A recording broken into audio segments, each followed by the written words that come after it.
Haleluya, puji Tuhan. Salam sejahtera bagi kita sekalian. Apa kabar Bapak Ibu dan Saudara semua?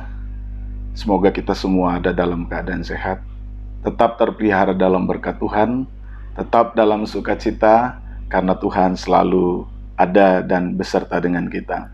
Bapak Ibu dan Saudara yang dikasihi oleh Tuhan Yesus Kristus, kita akan mulai ibadah kita pada sore hari ini. Dan mari kita siapkan hati kita.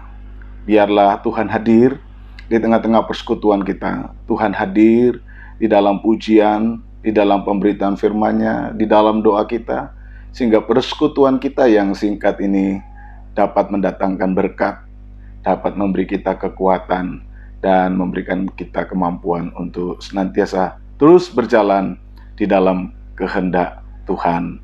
Bapak, Ibu, dan Saudara yang dikasihi Tuhan, sebelum kita mendengarkan firman Tuhan, saya ingin mengajak kita untuk menyanyikan satu pujian yang indah sekali, yang berjudul Persembahanku. Mari kita bawa pujian kita kepada Tuhan, sebagai pujian yang menyenangkan Tuhan. Haleluya. Ku bawa kepadamu. Haleluya. Bawa kepadamu, oh Tuhan, persembahanku ini. Ku ingin Engkau menerima korban syukurku melalui pujian.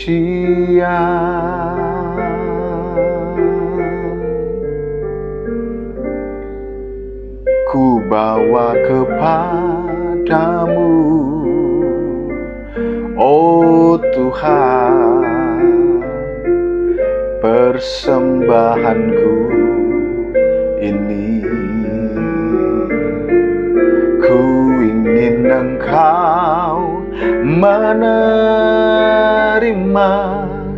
korban syukurku melalui pujian. Takkan pernah ku bawa selain yang terbaik, yang harum dan sejati di hadapan tatamu. Yesusku, terimalah korban syukurku ini yang mengalir di hatiku sebagai persembahanku.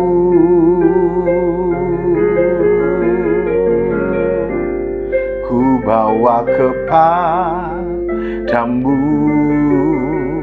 oh Tuhan, persembahanku ini.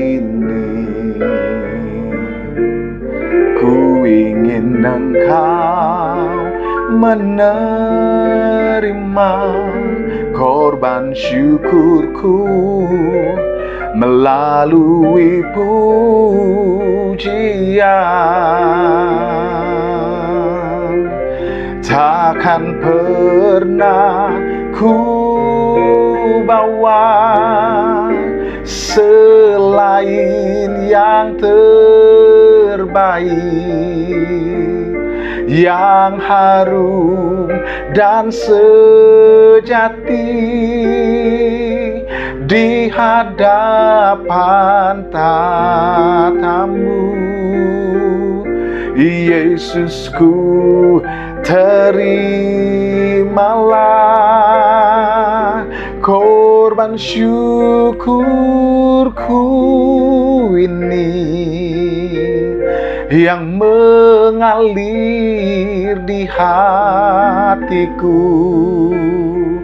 sebagai persembahanku.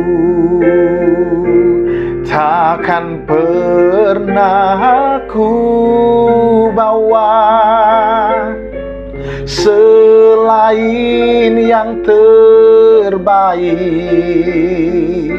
yang harum dan sejati di hadapan tatamu. Yesusku, terimalah korban syukurku ini yang mengalir di hatiku sebagai persembahanku, yang mengalir di hatiku, yang mengalir di hatiku, yang mengalir di hatiku sebagai persembahanku.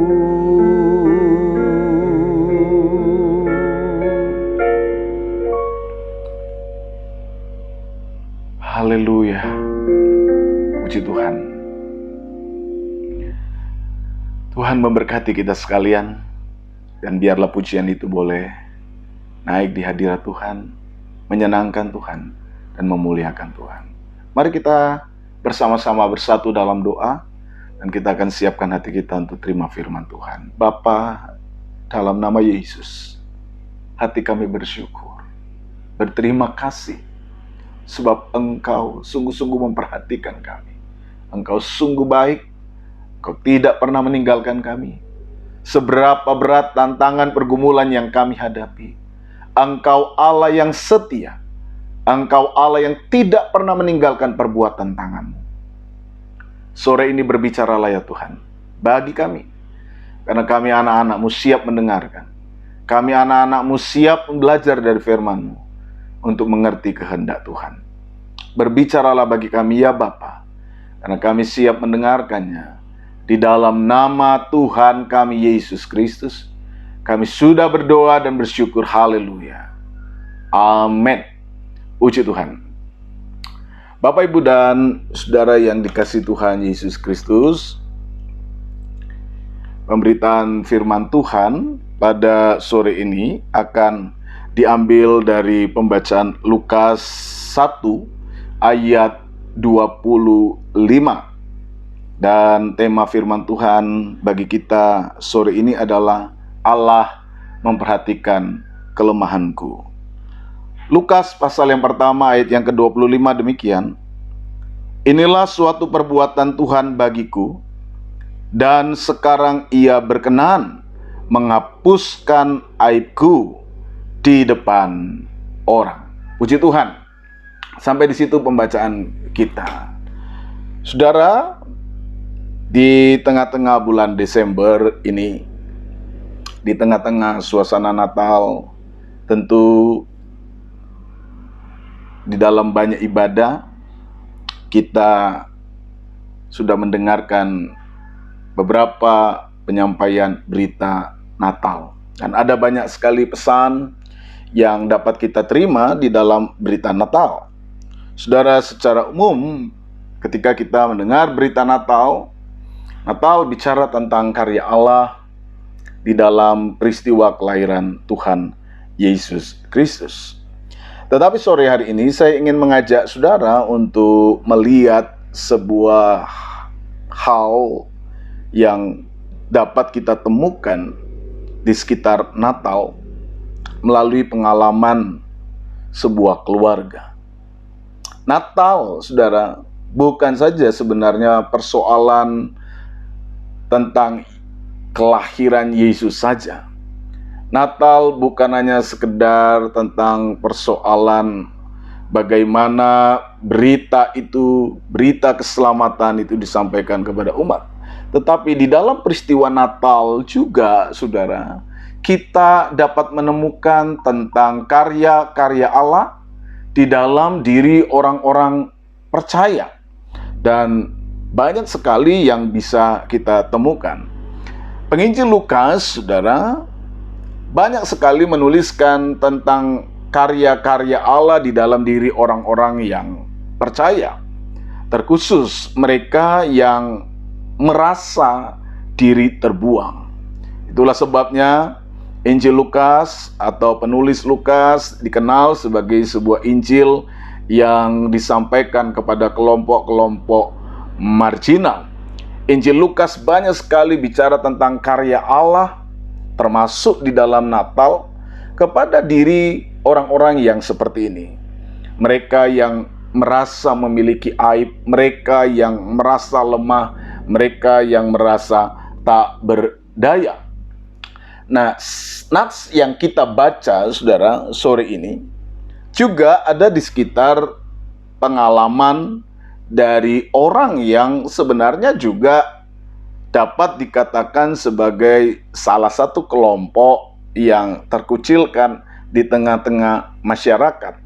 Nats yang kita baca ini berbicara tentang karya Allah di dalam diri keluarga Zakaria dan Elizabeth, terkhusus di dalam diri Elizabeth, saudara. Karena memang ayat ini, ayat yang kita baca dari Lukas 1 ayat 25 ini secara khusus bicara tentang perkataan dari Elizabeth. Sehingga saudara, kita juga dapat menangkap bahwa peristiwa Natal juga adalah sebuah peristiwa pengalaman dari mereka yang ada di tengah-tengah kondisi terkucilkan. Saudara, pengalaman dari Elizabeth, saudara tahu, adalah seorang yang berasal dari keluarga imam. Tetapi, saudara, apa yang terjadi dalam diri Elizabeth sebenarnya adalah sebuah kondisi kehidupan yang cukup melelahkan. Karena Elizabeth dan Zakaria sebelum peristiwa kelahiran Yohanes Pembaptis dapat dikatakan sebagai orang yang sedang menanggung sebuah perasaan malu. Nah, saudara tahu di sekitar daerah Mediterania, di mana konteks Alkitab ini berada, masyarakat pada waktu itu memiliki sebuah nilai utama yang perlu untuk mereka bangun, untuk mereka miliki, yaitu nilai kehormatan. Para ahli dapat menunjukkan dengan jelas bahwa honor and shame, kehormatan dan rasa malu itu adalah dua hal yang seringkali menjadi pertimbangan penting atau hal penting yang diperhatikan di dalam masyarakat pada waktu itu. Rasa hormat, rasa dihargai adalah sebuah nilai yang betul-betul diperhatikan, dikejar, diinginkan, diharapkan, didapatkan dalam hidup mereka. Nah, ketika itu tidak mereka miliki, mereka tentu memiliki sebuah rasa malu, sebuah kondisi buruk yang ada di dalam diri mereka. Nah, ini konteksnya, saudara. Saudara misalnya bisa membaca kisah Kejadian di mana manusia berdosa, dan ketika manusia berdosa, rasa apa yang pertama sekali muncul di dalam Alkitab, dikatakan dalam Alkitab, yaitu rasa malu. Kesalahan itu adalah sesuatu yang memalukan, dan ini adalah sebuah hal yang sangat sekali ingin dihindarkan. Nah, saudara, kembali kepada teks kita ini. Kondisi yang dialami oleh Elizabeth ketika ia tidak memiliki anak dan disebut mandul adalah sebuah kondisi yang bisa dikatakan sebagai kondisi yang memalukan. Nah, saudara dapat lebih membayangkan bagaimana situasi seorang Elizabeth, keluarga Zakaria yang dikenal sebagai keluarga imam, yang mana melalui pelayanan imam berkat-berkat itu diturunkan. Namun dalam faktanya Zakaria dan Elisabet mengalami sebuah kondisi yang sebaliknya. Mereka mengalami kondisi yang memalukan. Bahkan di dalam ayat ini ada istilah aib.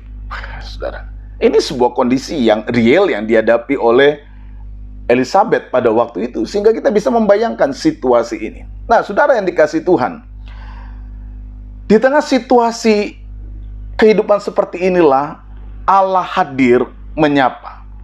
Peristiwa yang ada di sekitar Natal mengingatkan tentang peran Allah, tentang karya Allah di dalam kehidupan mereka yang terbuang. Dan pengalaman-pengalaman mereka ini dapat menjadi sebuah contoh bagi kita untuk mengerti apa yang sebenarnya Allah akan lakukan, Allah sudah lakukan, dan Allah akan perbuat kembali di dalam setiap kehidupan orang percaya. Ada beberapa hal yang kemudian akan kita pelajari dari pengalaman Zakaria dan Elisabet, yang kemudian menjadi pesan utama firman Tuhan pada sore hari ini. Yang pertama, saudara, peristiwa Natal, pengalaman Natal di dalam kehidupan orang-orang percaya di dalam tulisan Injil Lukas ini, pertama mengingatkan kepada kita bahwa Allah memperhatikan mereka yang ada di dalam aib dan kondisi keterasingan. Peristiwa Natal menunjukkan bahwa Allah itu punya hati, Allah itu punya kasih. Allah tidak pernah membiarkan situasi kegelapan, situasi aib, situasi kesuraman itu tetap ada di dalam kehidupan orang percaya. Inilah yang sebenarnya mau disaksikan oleh Lukas melalui peristiwa Natal.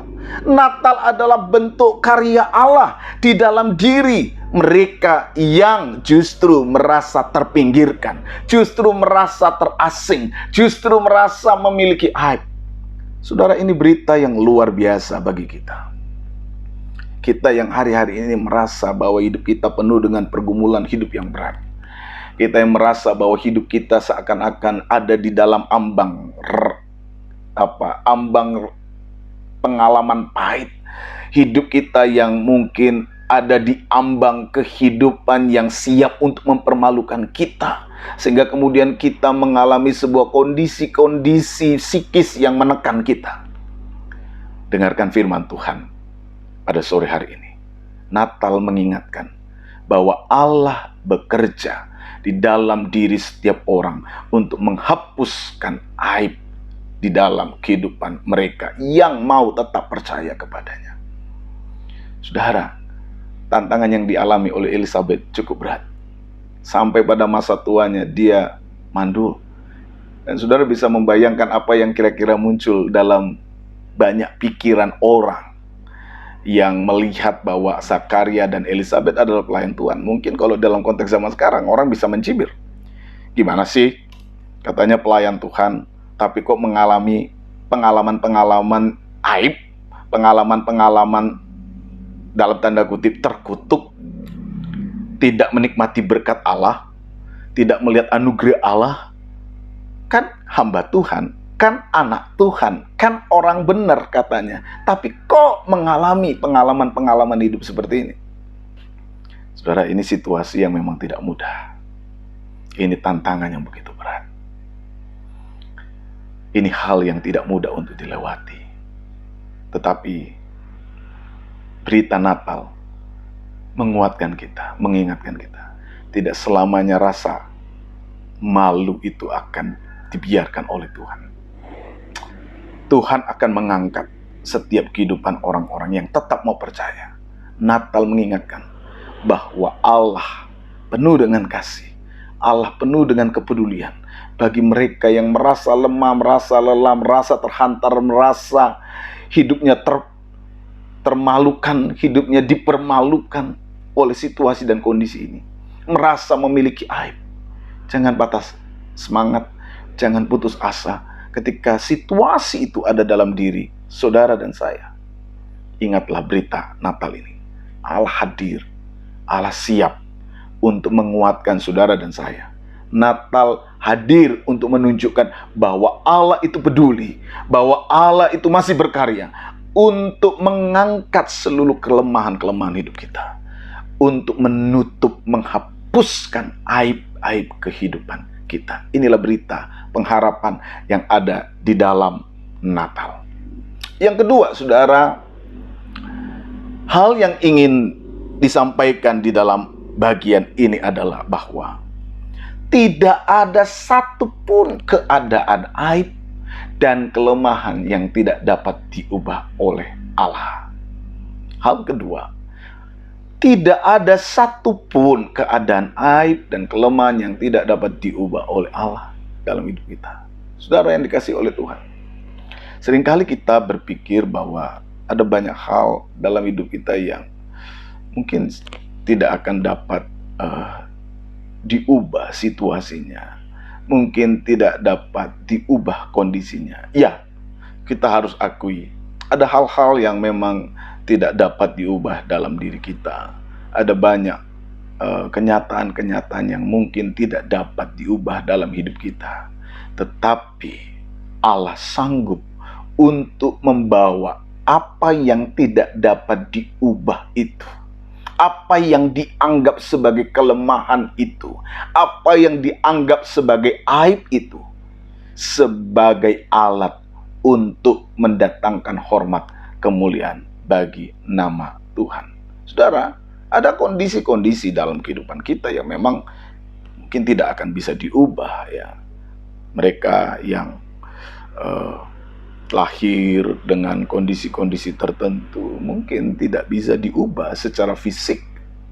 Tetapi, saudara, apa yang dianggap aib, apa yang dianggap lemah, apa yang dianggap tidak berguna, itu dapat digunakan, itu dapat diubah oleh Allah menjadi sebuah alat yang mendatangkan kemuliaan bagi nama Tuhan. Ya, saudara dapat melihat banyak sekali kenyataan-kenyataan yang ada di sekitar kita, dari orang-orang yang mungkin seringkali dianggap tidak memiliki tubuh yang sempurna, tetapi di dalam diri mereka Tuhan memakai hidup mereka. Ada banyak pengalaman saudara bisa lihat di media sosial, ya. Tokoh-tokoh yang luar biasa yang memberikan pengaruh di dalam kehidupan dunia ini, sekalipun di tengah-tengah kekurangan mereka. Ada banyak hal yang saudara bisa lihat. Natal mengingatkan bahwa tidak ada satupun keadaan aib, kelemahan yang tidak bisa diubah, saudara. Apa yang dianggap aib, apa yang dianggap kelemahan, apa yang dianggap tak berguna, itu akan dapat berguna ketika Allah hadir dan mengubah kehidupan itu. Saudara, adakah situasi aib atau keadaan aib yang mungkin saudara anggap menjadi bagian dalam pengalaman hidup saudara, dan saudara merasa ini sesuatu yang memalukan, ini sesuatu yang mungkin tidak seharusnya saya alami, saudara? Kadang-kadang kita tidak bisa mengerti mengapa seperti itu harus terjadi. Tetapi kalau engkau menerima kehadiran Allah dan engkau siap untuk diubah oleh Allah, engkau akan dipakai oleh Allah, dan Allah akan mengubah situasi-situasi, kondisi-kondisi, keadaan-keadaan aib, keadaan-keadaan yang dianggap memalukan itu menjadi sesuatu yang luar biasa, sesuatu yang mendatangkan kemuliaan bagi nama Tuhan ketika kita siap untuk menerima Allah, mengizinkan Dia hadir, bekerja, berkarya di dalam diri kita, mengizinkan Dia untuk memberitahu kepada kita maksud dan rencananya, mengizinkan Dia memberikan kepada kita cara untuk memaknai kehidupan itu. Allah sanggup untuk melakukan itu, sehingga tidak ada satupun kondisi aib yang tidak bisa diubahkan oleh Tuhan. Perkataan firman Allah yang sangat terkenal, Allah dapat mengubah ratap kita menjadi tari-tarian. Allah dapat mengubah banyak hal di dalam diri kita, pengalaman-pengalaman yang tidak menyenangkan, menjadi cara Allah untuk memuliakan namanya melalui kehidupan kita. Kehidupan Zakaria, Elisabet menjadi salah satu contoh bagaimana karya Allah itu dinyatakan. Ada banyak contoh yang diungkapkan di dalam Lukas, bagaimana Allah memakai orang-orang yang dianggap sebagai orang-orang yang terpinggirkan, namun melalui mereka lah, melalui pengalaman hidup mereka lah, Allah menunjukkan kemuliaannya. Allah memakai mereka dengan luar biasa. Saudara, jika kondisi-kondisi seperti Elisabet pun ada dalam diri kita, percayalah, jangan putus asa. Jangan kemudian mengambil tindakan-tindakan yang kontraproduktif. Jangan mengambil tindakan-tindakan yang salah. Bawa hidupmu ke dalam tangan Allah. Biarkan Dia yang berkarya dalam hidupmu. Karena apa? Tidak ada satu kondisi aib, kondisi kelemahan yang tidak dapat diubah oleh Allah ketika kita membiarkan Dia bekerja dalam diri kita. Yang ketiga, saudara, kondisi kelemahan dan aib akan diubah oleh Allah ketika setiap orang memiliki kepercayaan dan respon hidup yang benar. Kondisi kelemahan dan aib akan diubah ketika setiap orang memiliki kepercayaan dan respon hidup yang benar. Saudara yang dikasihi oleh Tuhan, kalau kemudian kita membaca di dalam konteks Lukas pasal 1 ayat yang ke-5 sampai yang ke-25 ini, kita akan menemukan sebuah model sikap kehidupan yang pada akhirnya membuat pengalaman Zakaria dan Elisabet itu berubah. Zakaria memiliki respon yang benar. Elisabet memiliki respon yang benar. Saya akan bacakan ayat yang ke-5 dan ayat yang ke-6. Bagaimana mereka tetap membangun respon di tengah-tengah kondisi dan situasi aib itu. Pada zaman Herodes, Raja Yudea, adalah seorang imam yang bernama Zakaria dari rombongan Abia. Istrinya juga berasal dari keturunan Harun, namanya Elisabet. Keduanya adalah benar di hadapan Allah dan hidup menurut segala perintah dan ketetapan Tuhan dengan tidak bercacat. Walaupun dikatakan dalam ayat 7, tetapi mereka tidak mempunyai anak sebab Elisabet mandul dan keduanya telah lanjut umurnya. Saudara, Elisabet mandul, mengalami situasi ini bertahun-tahun. Tapi apakah kemudian Elisabet kehilangan iman dan kepercayaannya? Apakah kemudian Zakaria kehilangan keyakinannya kepada Allah? Alkitab memberikan kesaksian. Sekalipun pengalaman aib itu terjadi dalam diri mereka, kondisi kehidupan mereka seakan-akan dipermalukan. Bagaimana seorang hamba Allah mengalami sebuah pengalaman kehidupan yang seakan-akan tidak cocok terjadi dalam hidupnya. Dia mengalami sebuah kondisi yang bisa disebut aib. Tetapi apa yang dilakukan oleh Zakaria dan Elisabet? Bagaimana respon mereka? Ayat 5, ayat 6 ini menunjukkan keduanya adalah benar di hadapan Allah dan hidup menurut segala perintah dan ketetapan Tuhan dengan tidak bercacat. Saudara, kita dapat melihat bagaimana respon mereka.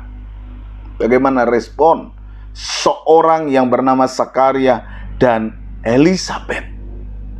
Sekalipun mereka ada dalam kondisi ini, mereka tetap membangun sebuah kepercayaan hidup mereka kepada Allah. Ya, memang kalau saudara melihat sedikit ada keraguan di dalam diri Zakaria ketika dia mendengar berita tentang bahwa ia akan melahirkan, bahwa ia akan memiliki anak, saudara ya. sehingga membuat ia bisu. Tetapi secara umum, saudara, kita dapat melihat bahwa tidak ada sebuah kondisi yang membuat Elisabet, Zakaria meninggalkan kepercayaannya kepada Allah.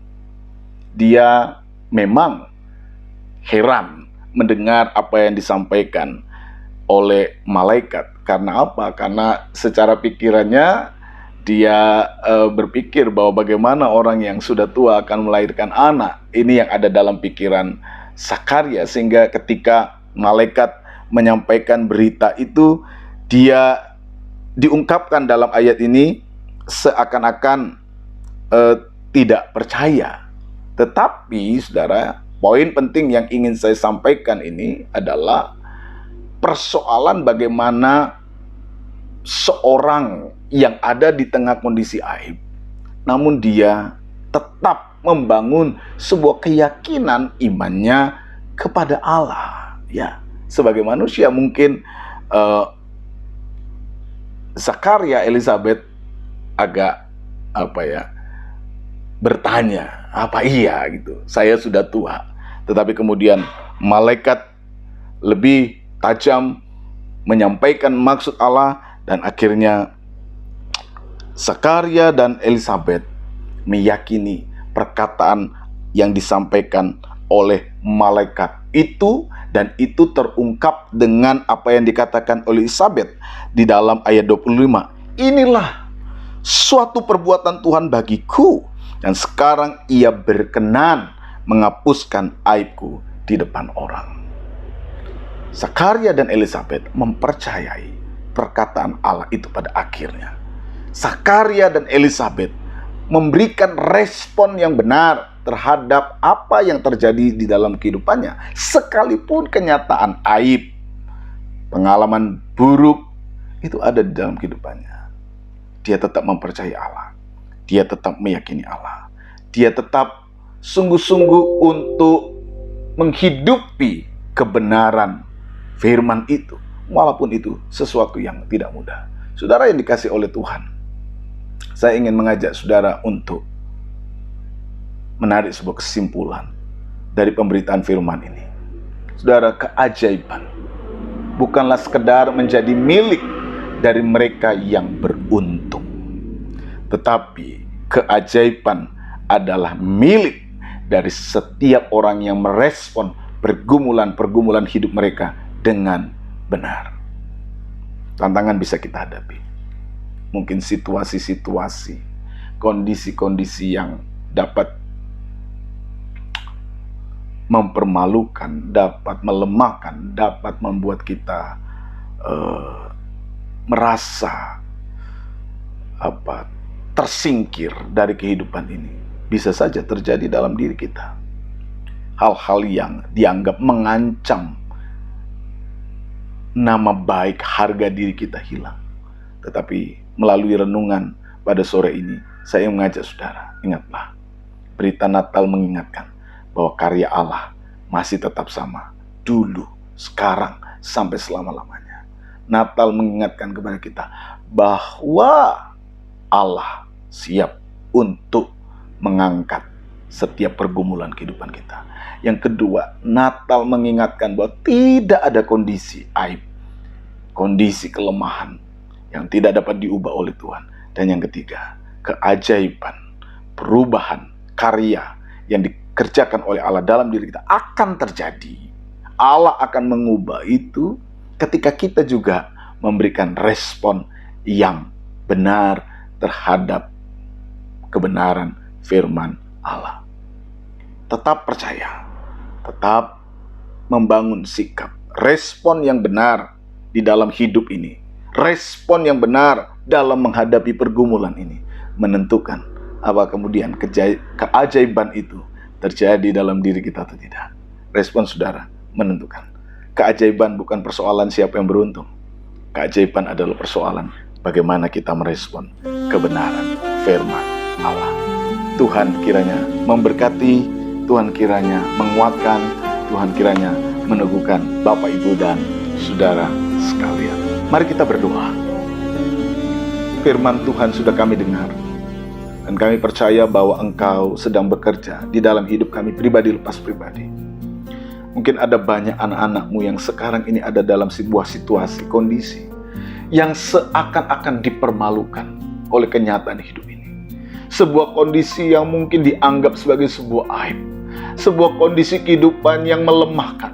Sebuah kondisi kehidupan yang membuat kami seakan-akan tersingkir di tengah-tengah kehidupan sosial kami.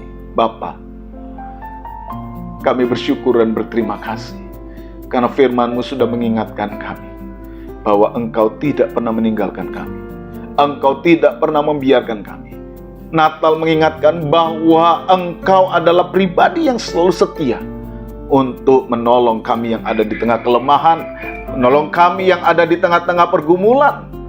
Natal mengingatkan kami bahwa tidak ada sebuah kondisi keaiban, kondisi kelemahan, kondisi kehidupan yang penuh dengan pergumulan yang tidak dapat diubah oleh Allah. Dan Tuhan, tolonglah kami agar kami senantiasa memiliki respon yang benar di dalam menghadapi pergumulan-pergumulan kehidupan kami ini, sehingga kami tetap percaya kepadamu, kami tetap beriman kepadamu, sekalipun kami harus berhadapan dengan banyak pergumulan hidup kami. Anak-anak-Mu yang sedang mendengarkan pemberitaan firman-Mu, anak-anak-Mu yang sedang menghadapi pergumulan ini, turunlah berkat-Mu atas mereka, kuatkan mereka. Roh Kudus mampukan, Roh Kudus teguhkan hati mereka. Sementara kami berdoa, kiranya Engkau bekerja Tuhan, kiranya Roh Kudus-Mu berkarya menjamah hidup mereka. Di dalam nama Yesus, hidup mereka dipulihkan. Di dalam nama Yesus, aib mereka diubah menjadi kehormatan kemuliaan bagi nama Allah. Terima kasih Tuhan, terima kasih. Kami terima berkat-berkat Allah yang turun dari surga atas kehidupan kami semua. Dan akhirnya Tuhan, kami akan menutup persekutuan kami pada sore hari. Mari Engkau turunkan tangan berkat-Mu bagi kami semua. Saudaraku yang terkasih, terimalah berkat Tuhan. Kiranya anugerah damai sejahtera dari Tuhan Yesus Kristus, kasih Allah Bapa dalam persekutuan Roh Kudus, kiranya turun atas kita sekalian hari ini sampai selama-lamanya dalam berkat nama Tuhan Yesus Kristus. Haleluya, haleluya. Amin. Tuhan kiranya memberkati Bapak, Ibu, dan saudara sekalian. Tetap bersemangat, Tuhan beserta kita. Haleluya.